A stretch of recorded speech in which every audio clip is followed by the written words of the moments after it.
around oil and gas, right? The heart of oil and gas. And I lived through both Gulf Wars, and I remember Gulf War I, my parents taping down the windows before Saddam invaded Kuwait because they were worried about a bio or a nerve agent attack. And I wasn't a toddler, I was about 10, 11 years old. And I asked my parents why. And they said, well, Saddam wants Kuwait's oil. And that's why he's doing it. So fast forward 25 years, and when I moved here to Alberta and joined the industry, I'm an engineer by education, I joined the industry. And people ask me, well, what's it like working here compared to working in the Middle East oil industry? I say, well, why do approvals take 500 years versus getting done right away? And why do we have a country that's been given the gift of the third biggest proven oil reserves in the world, and we've decided we do not want that prosperity? We don't want it. It just absolutely blew my mind. Why? So I said, I've got to do something. This province took me in, made me feel like home, and all this BS about this province not being welcoming. I go to some small towns in Alberta, and Albertans are the most welcoming, kind people in the world. They're so impressive. I've never once felt like I'm on the outside, never once felt like I'm not in place. So, fast forward to, I proudly become a Canadian citizen. I said, I'm going to do my part in supporting Alberta. And the first election I could vote in was the 2019 election, so Andrew Scheer versus Justin Trudeau. And I go and I do my part and I vote blue because I think that's what's going to represent me, represent the industry, represent our way of life. And I go home and I watch the election results, and polls close at 7 Alberta time, 7:12. The results were announced. But I just got back. How did this work out? And as the results were coming in, it became apparent that Eastern Canada will always decide for us what happens. And that's the day the autonomous Enteric was born. And I said, you know what? That's it. I've got to do something more than this. We can't depend on them for doing what we need to do. So that's the day I said, we've got to get out. We've got to find a way. And in which way we get out, there's different ways, whether that's independence, autonomy, sovereignty now is the word we're hearing. But I said, I've got to become a bit more active. And that's how I got involved in the autonomy movement, whether at a federal level or through the APP. And I think, and I look at this and I know that we've had not the best leadership at the Conservative Party, and now we've got Pierre, and I respect him, and I think he's vicious and where he needs to be. But here's the thing, let's talk about the numbers. And I think Pierre will sweep the Prairie provinces, Manitoba, Alberta, and Saskatchewan. But the cities, not the provinces, of Montreal and Toronto have more seats than Alberta, Manitoba, and Saskatchewan put together. So do we put our trust and our hope saying, you know what, we hope they'll do the right thing after they voted Trudeau once, twice, and 3 times? So the question is, do we wait and see what happens, right, in 2025?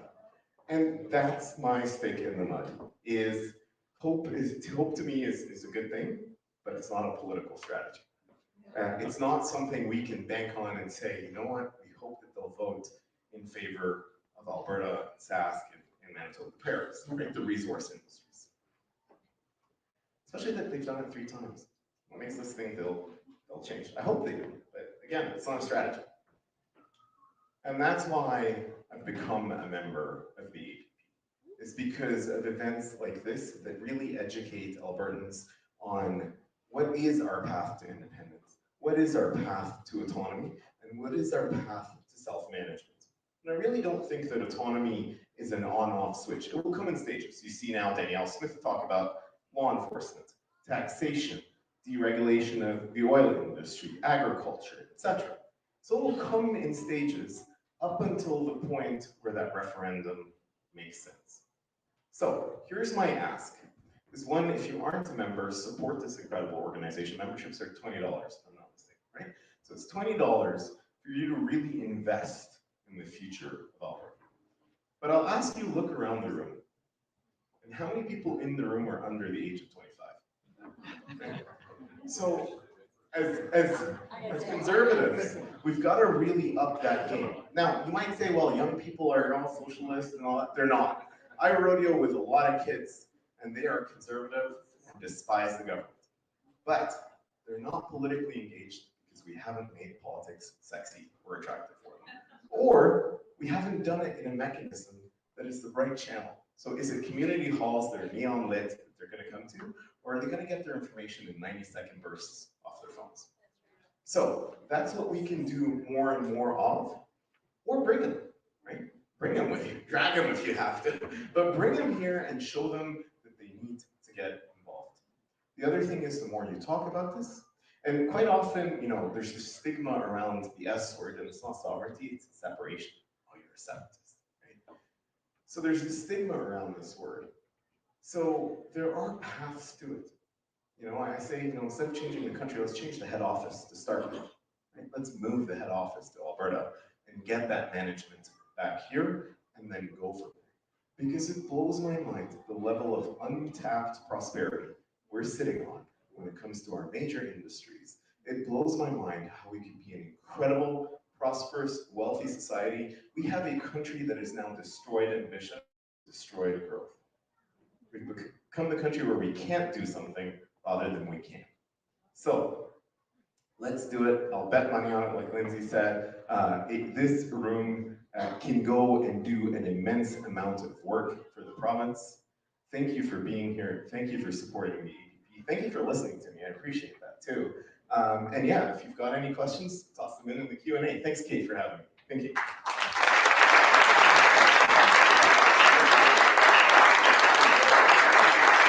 So, Omega, I said to him the other day, I said, I don't know where you're going, but this young man is going somewhere.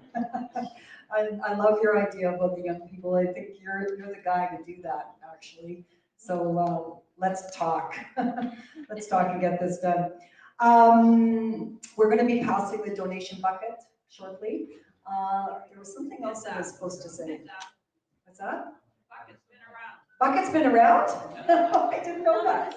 No, not on that side. We haven't passed the buckets yet, have we? But we have. Okay, this lady said she didn't see it. I don't think there's anything I'm missing, right? All right, our next guest. This individual really needs no introduction, for this man has been courageously defending the rights and freedoms of his fellow Albertans. He has traveled across Canada to Ottawa in the name of freedom, and has earned the trust of many Albertans. He has been the center of the Premier's attention, the ex-Premier's attention, and a thorn in the side of the Alberta government's tyrannical rule. He's a very passionate man and continues to stand strong as he continues to sacrifice so much for the well-being of his family, friends, and fellow Albertans. Let's give a warm welcome to Mr. Chris Scott of the Whistle Stop Cafe.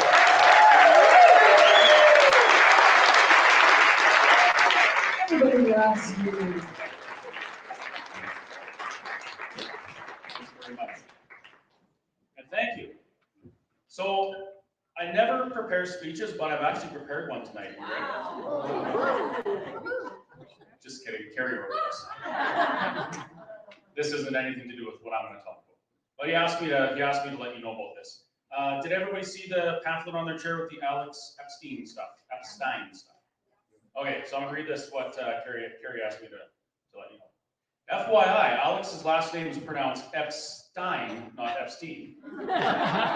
On Friday, October 28, 2022, the Alberta Prosperity Project will be hosting an event with best-selling author and fossil fuels advocate Alex Epstein, author of Fossil Future: Why Global Human Flourishing Requires More Oil, Coal, and Natural Gas, and Not Less. Mix and mingle with beef and beer. Awesome. 5 p.m. to 6:45. Beef on a bun included with ticket, cash bar. Speaking starts at 7 p.m. with Alex as the keynote speaker, followed by Q&A.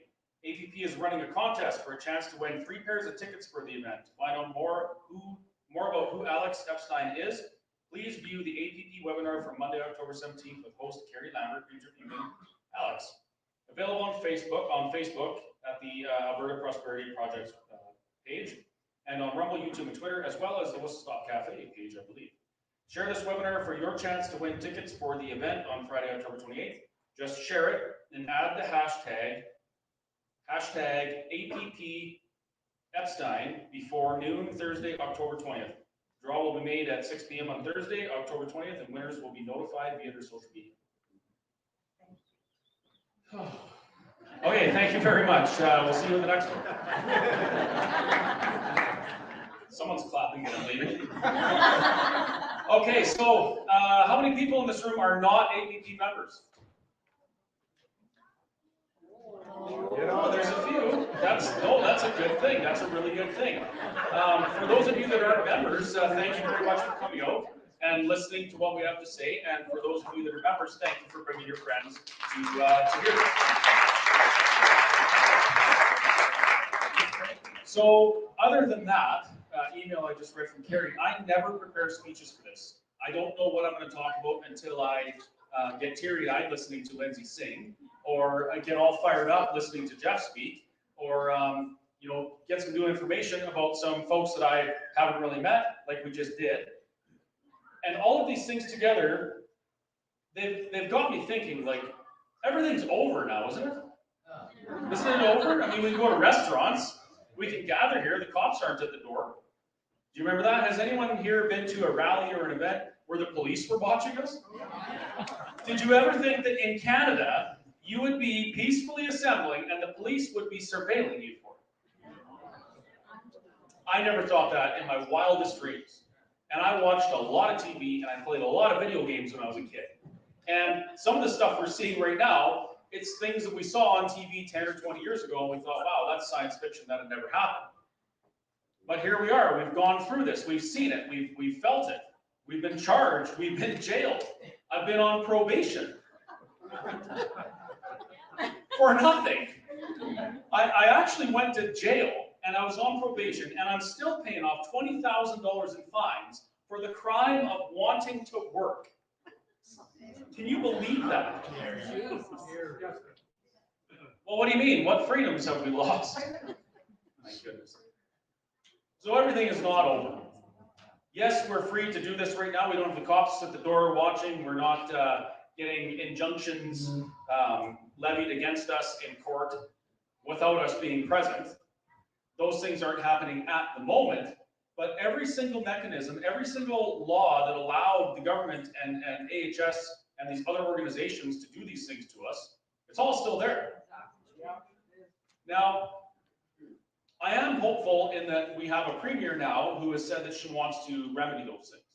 She's acknowledged the fact that some of us were really discriminated against in the last couple of years. She's acknowledged the fact that these organizations that were doing things to us way overstepped their bounds, way overstepped their purpose for their existence. And she's said publicly that she's going to deal with this. She's acknowledged that there are people in bureaucratic positions or even in government who have done things that violate our Charter rights and freedoms. That's not a conspiracy theory, that's a fact. It is a fact that we had our rights and our freedoms violated over the last 2.5 years. Now, it might not be so blatant as, you know, being arrested by the police and beaten or tortured and jailed for no reason. No, that's happened. It might not be so blatantly obvious as being asked to show your papers at the door before you go and have them. Well, that happened too. Well, at least, you know, pastors weren't dragged down the highway and arrested for holding church. That, it did? When did that happen? It's absolutely nuts. So, we need some change, correct? What kind of change do we need? We have some changes. We're allowed to eat in a restaurant now. That's a change, isn't it? Isn't that good enough? We need more, right? This is much bigger than our businesses. It's much bigger than my restaurant and me allowing people to dine in. It's bigger than my me being able to go visit my family should they end up in the hospital. It's bigger than that. The stuff we saw over the last 2.5 years, it really is a drop in the bucket compared to the goal of this Agenda 2030, which we all know now, is not a conspiracy theory, it is a fact. They openly talk about it. They're very, very open about the fact that 7 out of 8 people on this planet need to be removed. And that's the only way we're going to be able to continue on as a species. They're very open about the fact that you, but not you, are viruses on this planet, and you need to be immunized away. Interesting verbiage there. You need to be immunized away. Don't read anything into that, of course. What we're facing is much, much bigger than these smaller, although life-changing issues that we've experienced in Alberta. If we fail to act right now, and we allow these things to happen, we allow these things to be put in place, there will come a day when our children, or their children, no longer have the choices that we do right now. And I've said this before, and I take some heat for it, but you all know that I don't really mind offending people and taking heat. You know what democracy is? Democracy is not the fastest, but it is the easiest path to communism and tyranny. Democracy is the easiest path to tyranny. Now, you might be wondering, why in the world would Chris say that? Democracy is like, it's the cornerstone, it's the foundation of this country, it's what civilized society needs in order to move forward. That's a lie. What society needs to move forward is to be involved and engaged in democracy. And we haven't been, right? The reason I say democracy is the easiest path to tyranny is because if we don't participate in democracy, if we don't fight for our rights, if we don't exercise our rights, we lose them, just like our muscles. And that's what happened to us. We failed in our duty to protect the rights and freedoms that we were given. On most of my shirts now, I have a poppy on them, because I've found that most people in this country, you know, once a year, they'll go out and they'll go to a wreath laying ceremony or whatever, but they forgot. They have this idea that our forefathers fought and died for our freedom so that we didn't have to. Well, that's a lie. They fought and died for our freedom so that we had the opportunity to continue fighting for them and keep them. But we haven't done that.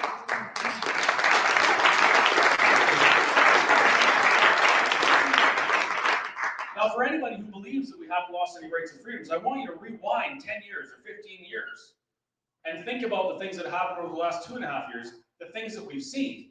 And ask yourself if you would have believed that could happen in this country, Canada, because we're free. We live in a free country. You wouldn't have believed it. And now we're in a situation where people, they continue to forego their duty to protect democracy by saying, what freedoms have we lost? You didn't lose any freedoms. This was all for your benefit. This was all for your good. Well, that's a very slippery slope. And I'll tell you right now, if we continue down that slope, we allow them to attack our right to peacefully assemble or protest. If we allow them to vilify our energy industry, our agriculture industry, our forestry, pretty much every resource-based industry, if we allow that, there will be no choice but to have 7 out of 8 people on this planet gone, because we won't be able to sustain life. Now, I've said this before as well. I really believe that the folks that have these evil, nefarious plans for this sustainable development of the planet, they are anti-human. They do not believe in the sanctity of life. They do not believe in God or a higher power. As a matter of fact, I'm starting to believe that some of them believe that they are gods. I mean, telling you what energy you can use, what you can eat. You can't eat beef anymore. You should be eating crickets, you vile, useless eater. How dare you eat a steak? How dare you? You eat crickets. The steak is for us. How dare you drink a coffee in a cafe? You can't do that. We drink Jameson on the roof. You see how this works?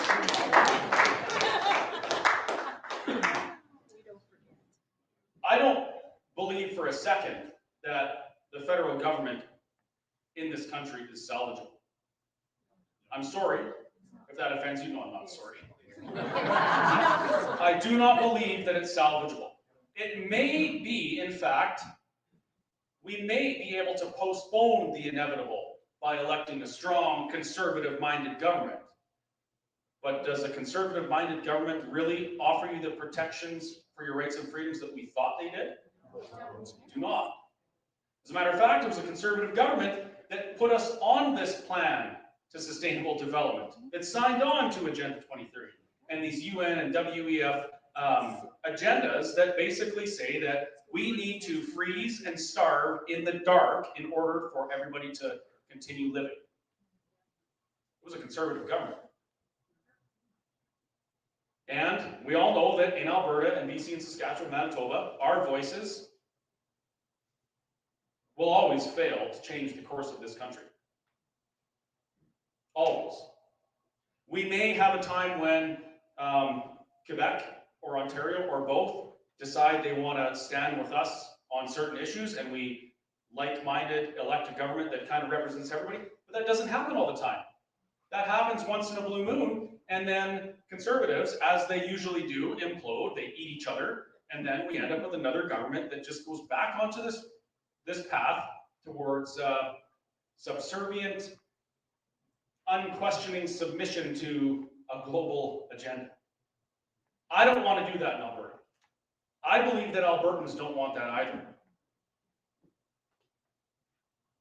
And I can't see any other path that has any chance of success unless Alberta stands up and says enough is enough, just like a restaurant owner who is going to lose his country, his business, unless he stood up and said, no, enough is enough, I'm not going there with you.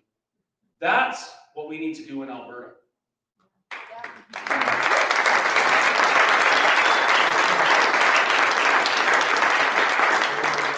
And that's what every province needs to do. Is there anyone in this room that actually believes that Canadians want to go down the path that our federal government has signed them onto? Do you really believe that the majority of Canadians want to eat crickets, not heat their homes, not drive their cars anymore? Does anyone believe that's what Canadians want? I don't. Some of them don't know. I believe, no, it's not I believe. I know that the majority of Canadians feel mostly the same way about these issues, these particular issues, as Albertans do. They divide us on other issues.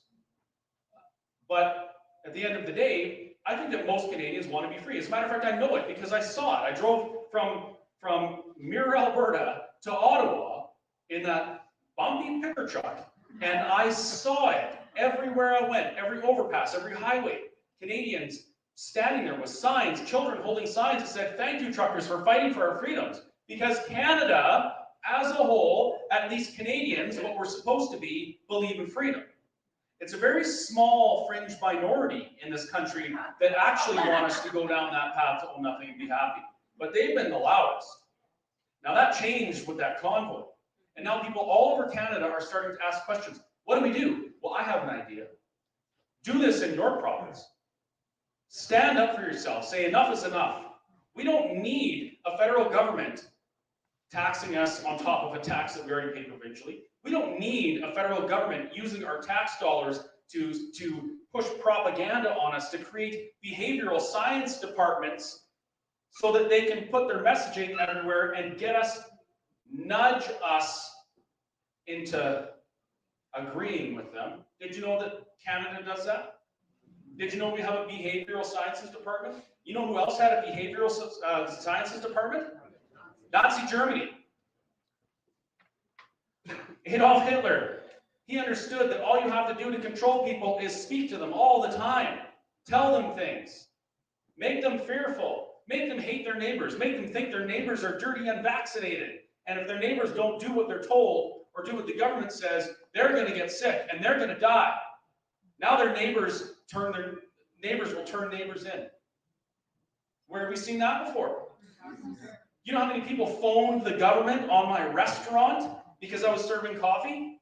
Chris is serving coffee at his restaurant again. Somebody's going to get COVID and we're going to run out of toilet paper. There's nothing new under the sun. There's nothing new under the sun. I can't do a German accent. If I could, I'd do a really funny phone call about a German phoning on their Jewish neighbors. Justin Trudeau and the Liberal government did exactly the same thing.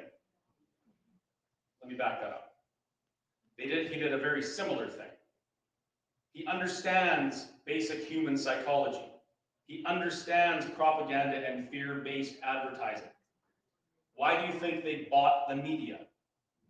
Hitler put a radio in everyone's home for free, or subsidized. If they couldn't afford it, they got a radio, because he knew that he needed to put his message in everybody's home.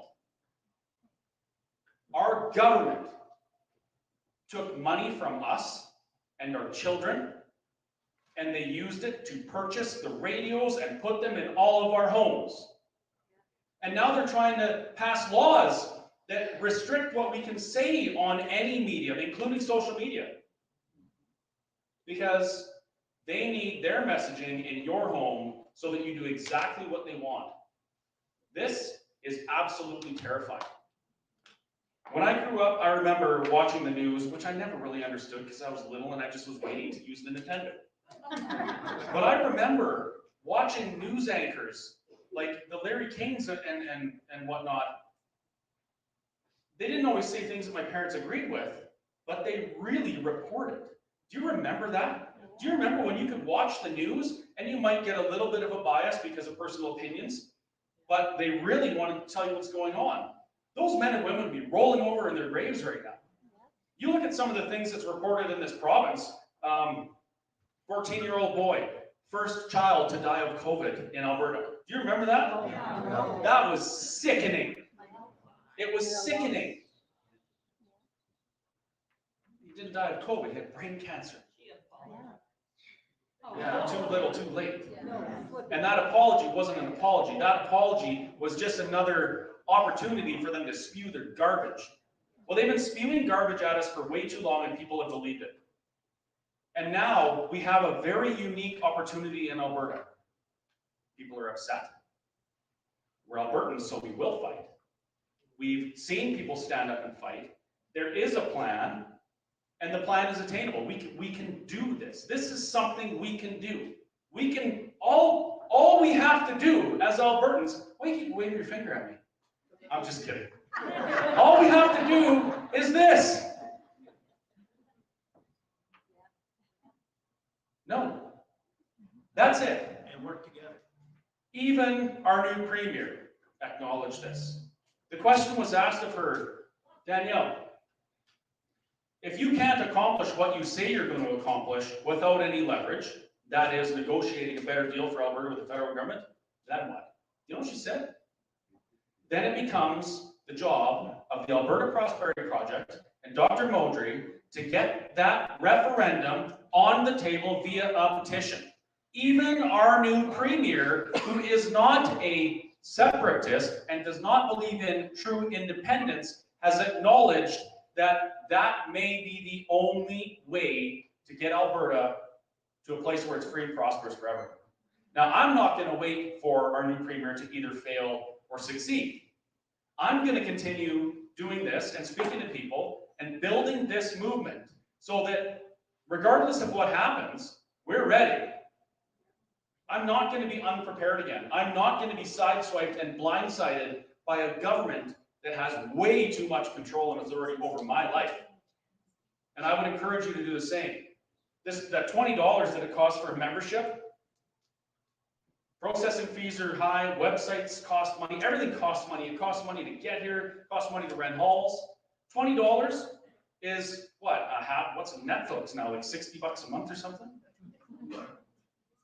It's the smallest monetary investment that you can make that has the potential to have the biggest return out of anything you do in your entire life. Not just for you, not just for your children or your grandchildren, but for every one of your friends and neighbors, even the ones who don't agree with you, even the ones that phoned the cops on you because you had somebody in your restaurant, even the ones that phoned bylaw on you because there were so many cars in your driveway at Thanksgiving because you're celebrating with your family. That $20 is an investment for you and for them.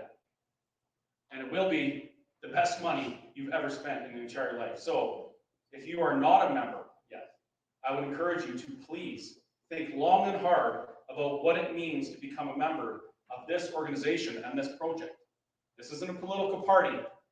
It's not about becoming the prime minister or something. This is about Alberta standing united, left and right, and saying, enough is enough. We know how to be prosperous and free, and we're going to go there, government. Are you coming with us, or are we kicking you to the curb? Thank you very much.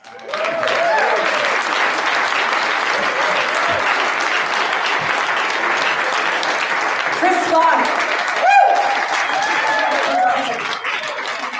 All right. Oh, nobody's moving. We're going to do a little short Q&A. I've only got 2 questions. So, Jeff, are you still here? Oh, where'd he go? Maybe you have to answer the questions. He escaped. All right. Well, I've only got 2 questions. Do you want to take a chair? No? Or you want to, you'll stand? Okay. I'm going to give you the, oh, I got 3. Okay. And we've kind of already answered this. I never get to answer questions. I'll help you.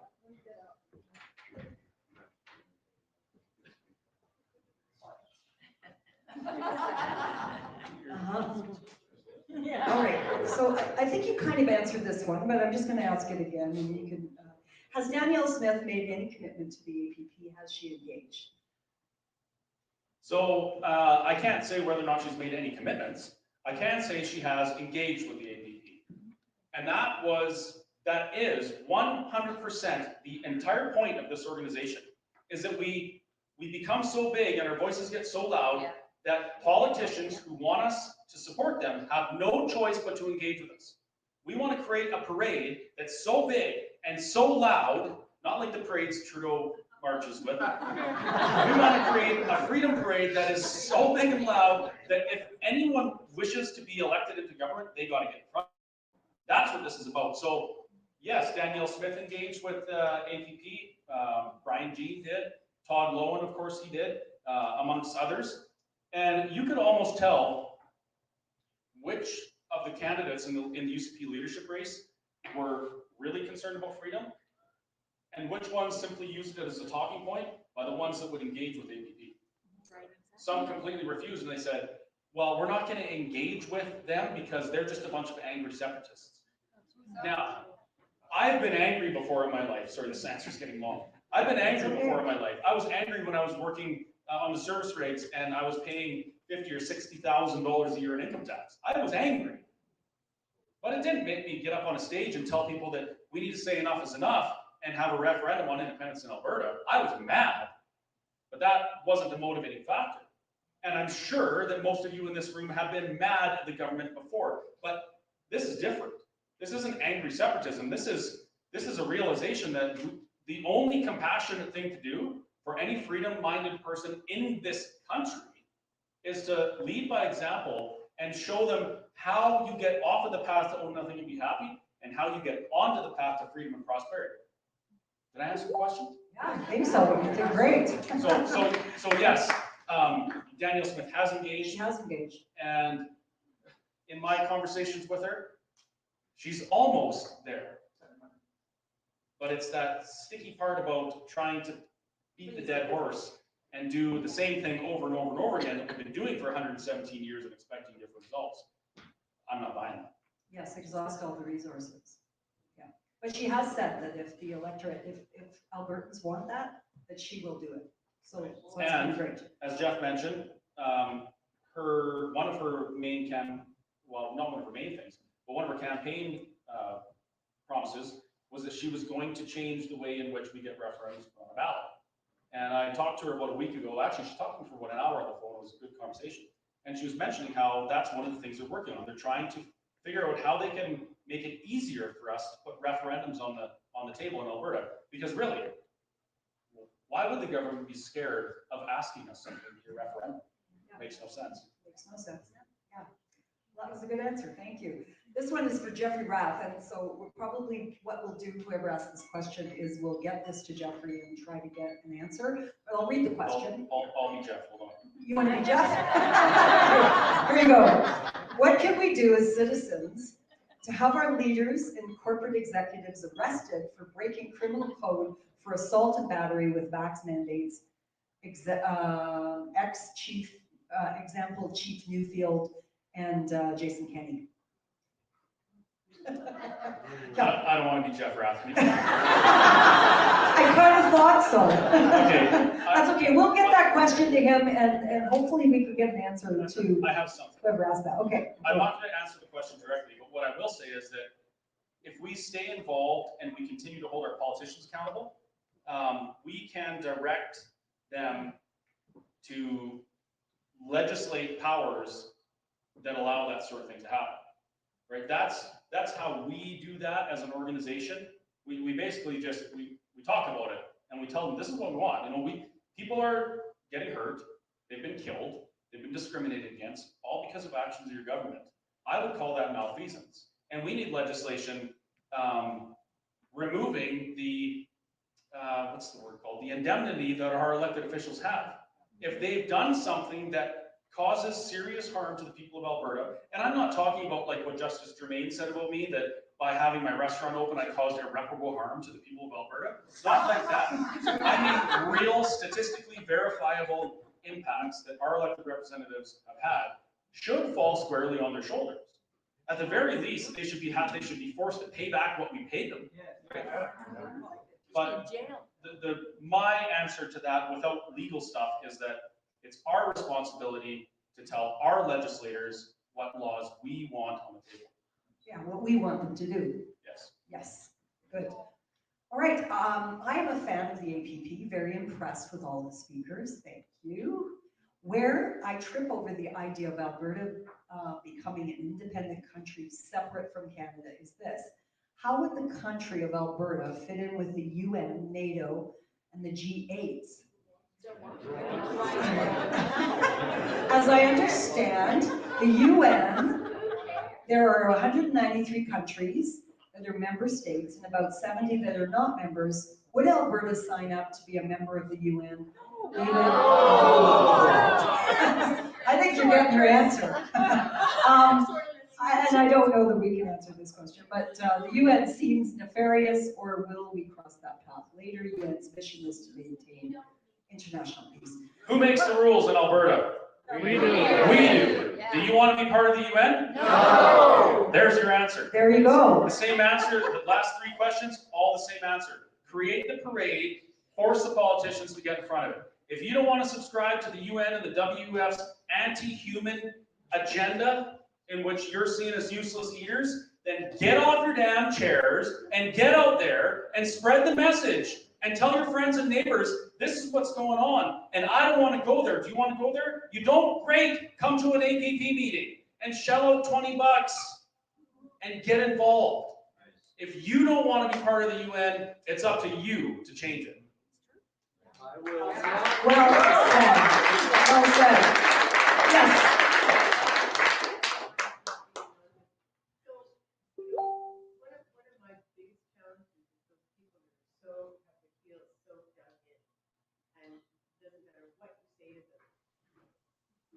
We just have to keep going. We just have to keep going. You do. And we have to keep saying the same things over and over again.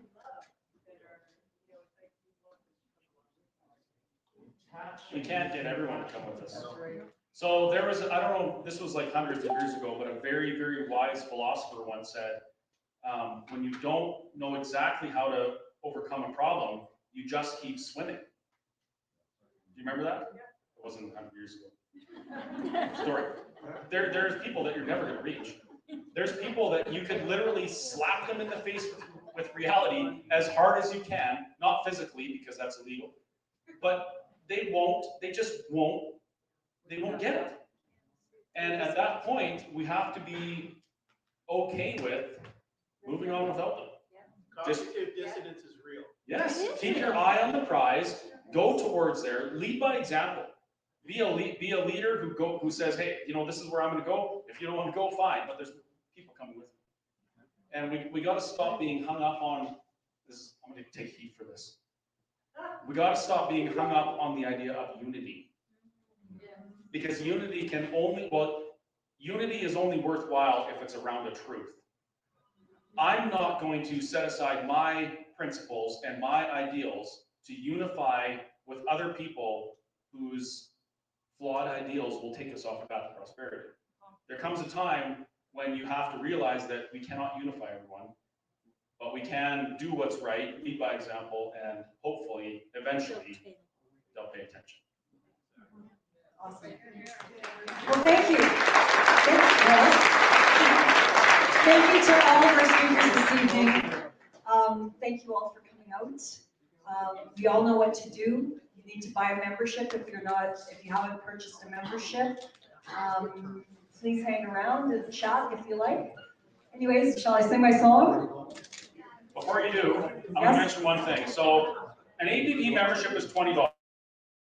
So there's some things that I do specifically at my business to say thank you to APP members, because every person who buys a membership in the APP is contributing something to my future.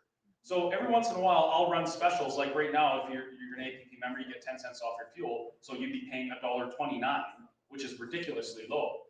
So if you buy a membership tonight and you come up to the Whistle Stop Cafe in Mayor, Alberta for a burger, which is worth the drive, they're the best burger in Alberta. Yeah. If you fill up your gas tank there, you will save your membership fee in 1 tank of gas. That's how insignificant the number for the membership is. Well, I shouldn't say that, because $20, I mean, $20 is $20, right? But that's awesome. Thank you, Chris. That's really good. Thank you. All right. Ready? Oh Lord, won't you bring me independence? Ottawa is killing me. I must make amends. Worked hard all my lifetime. No help from those friends. Oh Lord, won't you bring me independence? Oh Lord, won't you give me a way to be free from Ottawa, from Contact, from the NDP? I wait for delivery each day until 3. Oh Lord, won't you give me a way to be free? Oh Lord, won't you give me just one night without no clowns, no Trudeau, no Freeland, no Bilbo to bring me down. Prove that you love me and get them out of town. Oh Lord, won't you give me just one night without no clowns? Oh Lord, won't you bring me prosperity? Honesty and integrity is what will set us free. Look and you will find it with the APP.